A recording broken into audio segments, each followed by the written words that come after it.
Queridos, vamos orar. Antes, quero deixar para sua meditação no livro de Neemias, no capítulo 1, que diz assim: as palavras de Neemias, filho de Acalias. Sucedeu no mês de Quisleve, no ano 20º, estando eu em Suzã, a fortaleza, que veio Hanani, um dos meus irmãos, ele e alguns de Judá, e perguntei-lhes pelos judeus que escaparam e que restaram do cativeiro e acerca de Jerusalém. E disseram-me: os restantes que ficaram do cativeiro, lá na província, estão em grande miséria e desprezo, e o muro de Jerusalém fendido, e as suas portas queimadas a fogo. E sucedeu que, ouvindo eu estas palavras, assentei-me, chorei e lamentei por alguns dias, e estive jejuando e orando perante o Deus dos céus. E disse: Senhor Deus dos céus, Deus grande e temido, que guarda a aliança e a benignidade para com aqueles que o amam e guardam seus mandamentos. Estejam, pois, atentos os teus ouvidos e os teus olhos abertos, para ouvires a oração do teu servo, que hoje faço perante ti dia e noite pelos filhos de Israel, teus servos, e faço confissão pelos pecados dos filhos de Israel que temos cometido contra ti. Também eu e a casa de meu pai temos pecado. Esta é a história, de um recomeço, e recomeçar exige bastante energia, força de vontade, resiliência e querer refazer, reconstruir, reorganizar, olhar para trás, não no sentido de querer voltar, mas no sentido de não cometer os mesmos erros. Alguém já disse que a história é uma forma do ser humano não errar novamente ou não cometer os mesmos erros, embora os cometamos travestidos de roupagens diferentes, mas os erros da humanidade, eles são sempre os mesmos. Muda-se um contexto, muda-se a roupagem, no entanto a essência do ser humano caído continua a mesma.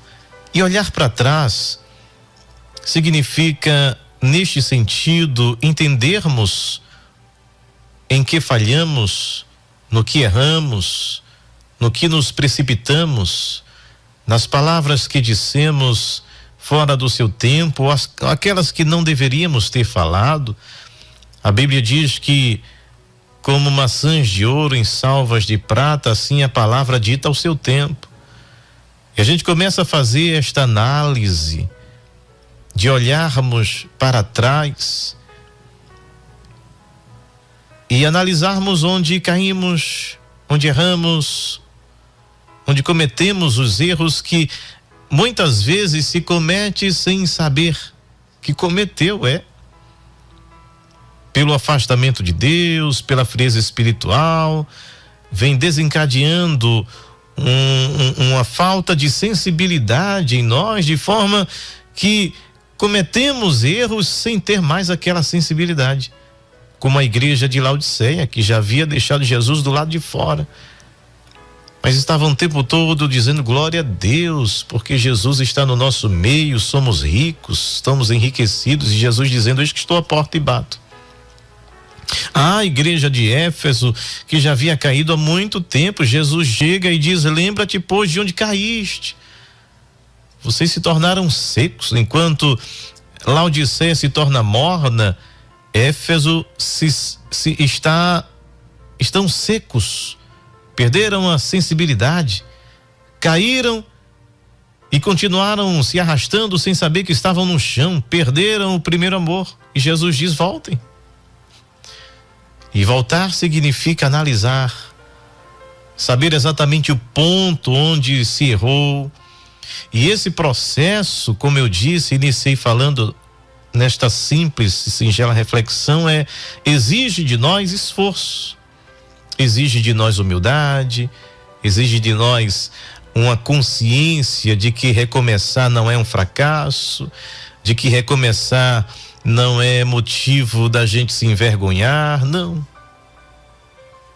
Recomeçar para ser melhor do que era, recomeçar para agradar a Deus e servi-lo melhor, recomeçar para não tropeçar no mesmo erro que tropeçamos no passado.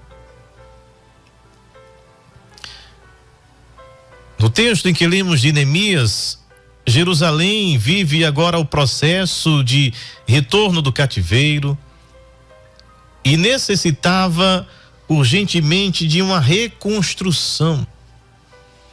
E os muros estavam fendidos, as portas estavam queimadas, e a proteção de uma cidade naquela época se dava basicamente pela estrutura dos seus muros que cercavam a cidade para protegê-la dos inimigos.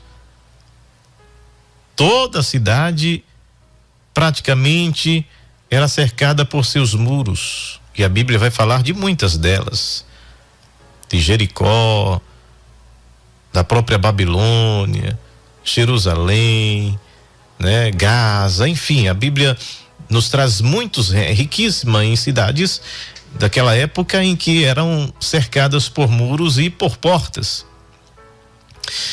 E ter os muros fendidos e ter portas derribadas ou queimadas significa que esta cidade estava à mercê do inimigo. Ela poderia ser invadida a qualquer momento. Obviamente, Jerusalém não seria, porque ainda não estava reconstruída, ainda havia uma morosidade em relação a essa reconstrução. E Deus precisa, por exemplo, levantar profetas para que eles despertassem, por exemplo, para o templo do Senhor, para a vida espiritual, enfim. Hanani, irmão de Neemias, chega para ele e Neemias, ele se encontra lá em Suzã, em uma posição de destaque. Ele era copeiro do rei, mas era uma profissão também de risco, visto que o copeiro era aquele que tinha que provar da comida antes de entregá-la ao rei. Portanto, era um cargo de extrema confiança, porque o próprio copeiro poderia ser subornado e envenenar a comida e entregá-la ao rei. E a função do copeiro é tomar a bebida e provar da comida e se certificar de que ela não está envenenada e servir ao rei. Portanto, era de extrema confiança, mas também, se alguém quisesse matar o rei envenenando a comida, Neemias era o primeiro a morrer. Segundo lugar, não se poderia chegar à presença do homem mais poderoso da terra com um semblante de amargura, de tristeza. Afinal de contas, você está na presença do rei.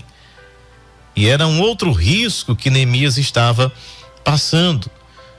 Mas quando ele ouve do seu irmão que Jerusalém, os seus muros estavam fendidos e as portas estavam queimadas, Neemias, com este sentimento patriótico de amor à sua nação, de amor a esta terra para eles sagrada, a terra em que Deus revelara os mandamentos através de Moisés, a terra em que havia o templo de Jerusalém que foi dedicado ao Senhor naquele auge de sacrifício, de adoração por Salomão. Enfim, era isso que unificava a nação de Israel. Eles tinham um amor e têm um amor muito grande por sua terra, por Jerusalém, que é alvo por séculos e milênios de disputa. E Neemias, ele diz: eu sentei e chorei por muitos dias, amargurado pela situação e pelo estado em que estava Jerusalém.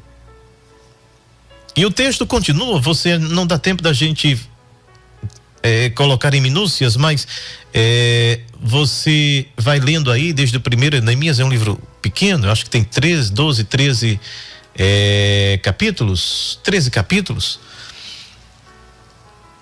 E ele diz que chegou à presença do rei e o rei notou algo diferente.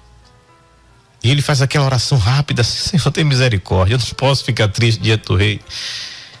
E Artaxerxes, ele concede autorização para que Neemias fosse até a cidade. Ele dá cartas autorizando isto, e também a aquisição de material para que Neemias reconstruísse os muros, reconstruísse Jerusalém. Neemias chega na cidade, faz uma análise de tudo o que estava, ele faz um levantamento, ele faz uma fiscalização em todo o muro de Jerusalém. Por isso que eu disse, reconstruir exige planejamento, exige esforço, exige resiliência, exige que você esteja de fato disposto a querer reconstruir aquilo que está rompido, que está queimado na sua vida. Você já está entendendo a mensagem.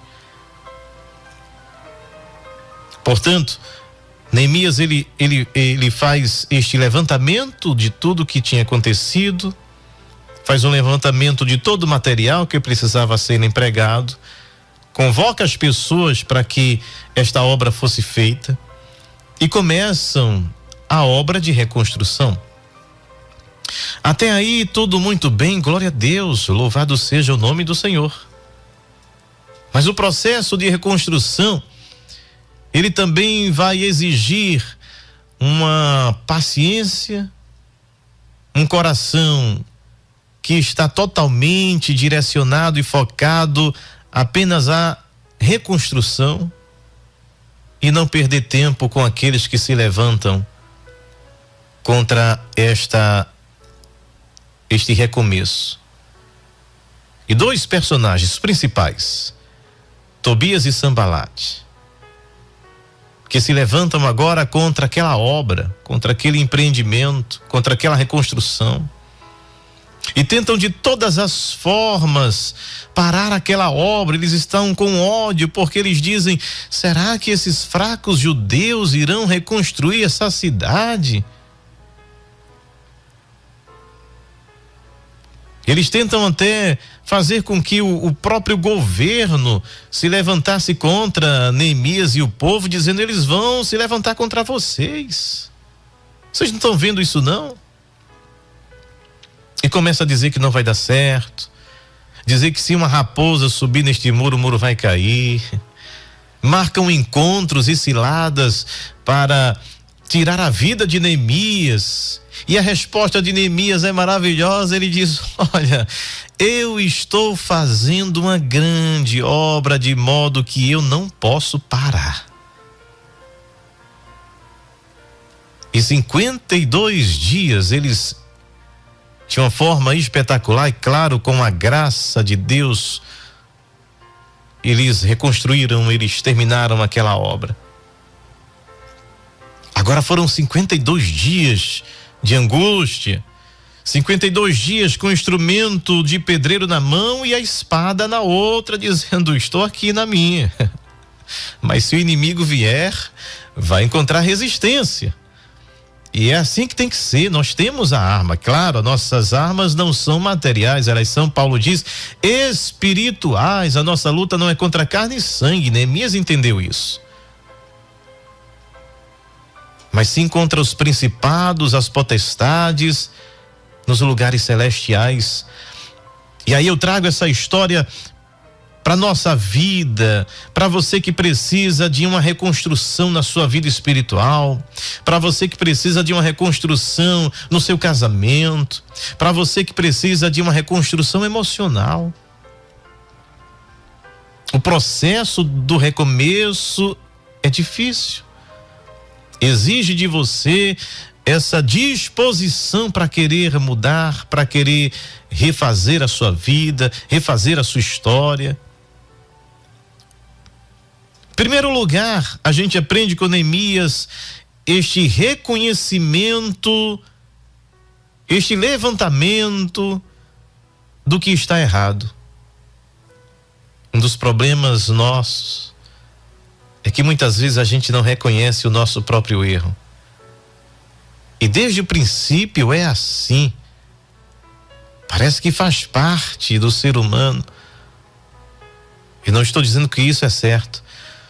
Mas quando Deus chega para Adão e diz: o que você fez? Ele não assume o erro, ele não assume a culpa. Ele diz, interessante que ele culpa Deus e a mulher. Numa frase só ele diz: a mulher que tu me deste. Ou seja, a culpa é da mulher e a culpa é sua. Quando eu estava aqui sozinho, estava uma benção. Aí o Senhor inventou de me dar essa mulher. Então a mulher que tu me deste me deu do fruto e eu comi. Ou seja, em uma fala, Adão quer culpar a Deus e a sua companheira, sua mulher, sua esposa, sua auxiliadora. Deus vai para a mulher e diz: o que foi que você fez? Ela não assume a culpa. Ela diz: a culpa é da serpente. Eu estava aqui tranquila, veio essa serpente, conversou, me convenceu, eu comi e dei também ao meu marido. O problema está em não reconhecer que nós erramos. Isso serve para a nossa vida, para os nossos relacionamentos, seja ele de uma amizade, seja ele num casamento, seja ele com os filhos, seja ele nos negócios. É ter a humildade de reconhecer quando erramos e assumir o nosso erro e dizer: foi eu que fiz, foi eu que pratiquei, foi eu que errei, aconteceu isso por minha causa. O processo só vai acontecer quando este primeiro passo for dado. E eu volto a dizer o que disse anteriormente, citando Éfeso e citando Laodiceia. Jesus diz a Éfeso: lembra-te onde caíste, ou seja, lembra do teu erro, reconhece o teu erro.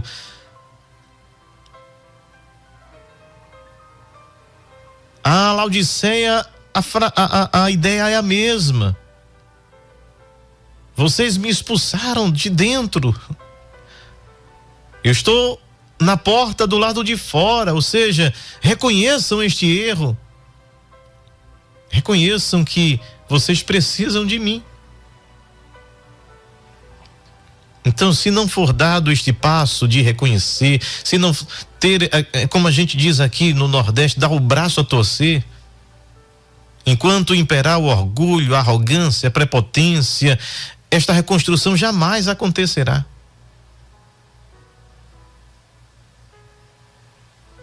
Então, o primeiro passo que Neemias deu na sua oração é: nós pecamos.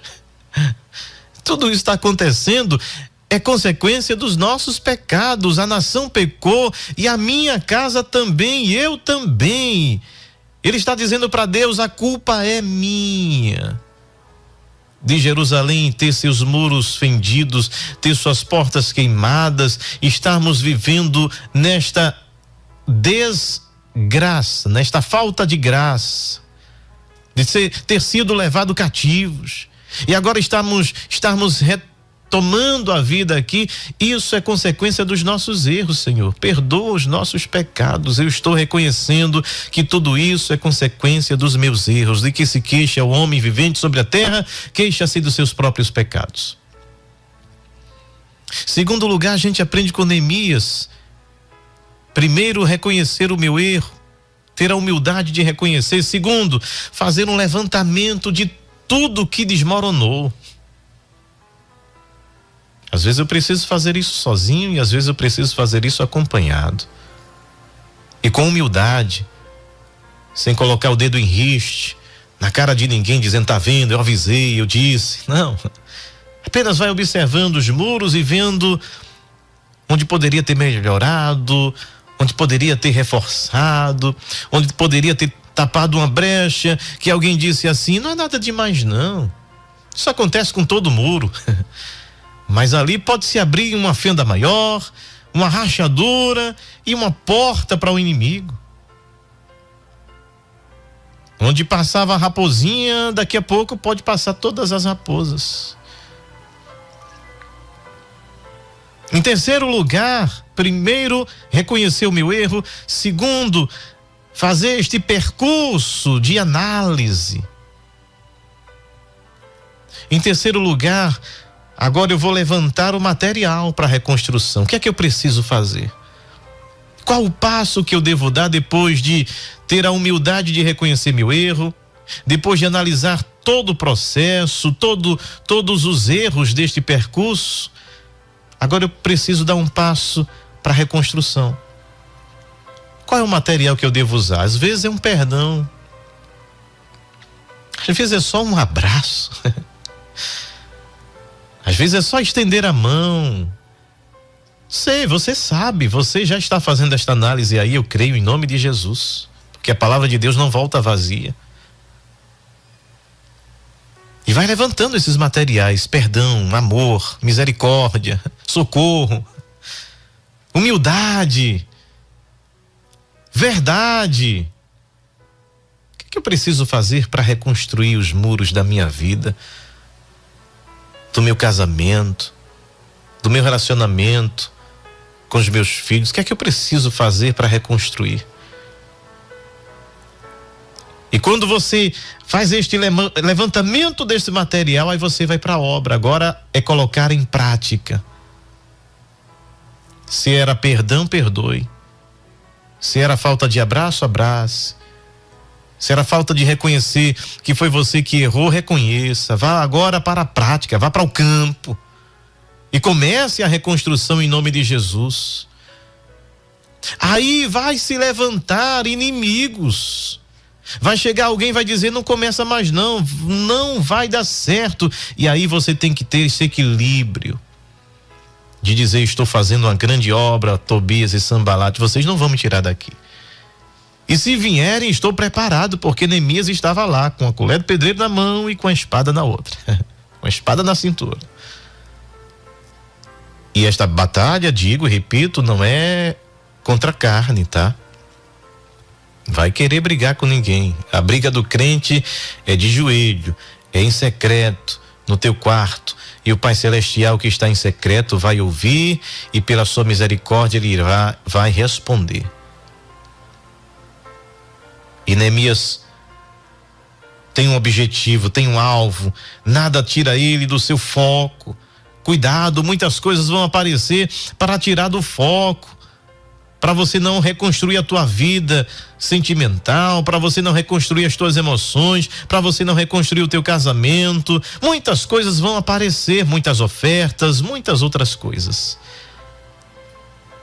Mas para quem tem o foco, para quem está em oração como Neemias, dizendo: Senhor, me ajude, eu já dei os passos que deveria dar, eu já reconheci os meus erros, já fiz todo o levantamento do que havia sido destruído, agora estou dando um passo para a reconstrução da minha vida, me ajude e foque. Aí Tobias e Sanbalate vai ficar doido, vai querer de qualquer forma, de qualquer maneira, desestabilizar você, mexer no teu emocional, dizer que você não vai reconstruir, dizer que você é fraco, de que você já fracassou algumas vezes. Continue. São 52 dias. Vai passar. E quando você menos esperar, os muros estarão todos fechados, todo reconstruído, as portas queimadas substituídas, os ferrolhos no lugar, a casa, o seu coração, o seu casamento, a sua vida estará cercada com a bênção de Deus, com a proteção de Deus que vai ajudar você nessa reconstrução. E eu volto ao início. É preciso querer, é preciso resiliência, é preciso esforço, às vezes sangrando, derramando lágrimas, mas vale a pena continuar a reconstrução da minha vida, da sua vida, em nome de Jesus. Pai de amor, Pai querido, te louvamos, Senhor, pela tua palavra nesta manhã. Ajuda-nos, porque sozinho não conseguimos. Abençoa esta vida, esta família, este casal. Abençoa nesta reconstrução, Senhor, que eles entendam a tua palavra nesta manhã e que haja uma reconstrução, uma vida nova e que haja paz. Continua abençoando cada vida, cada família.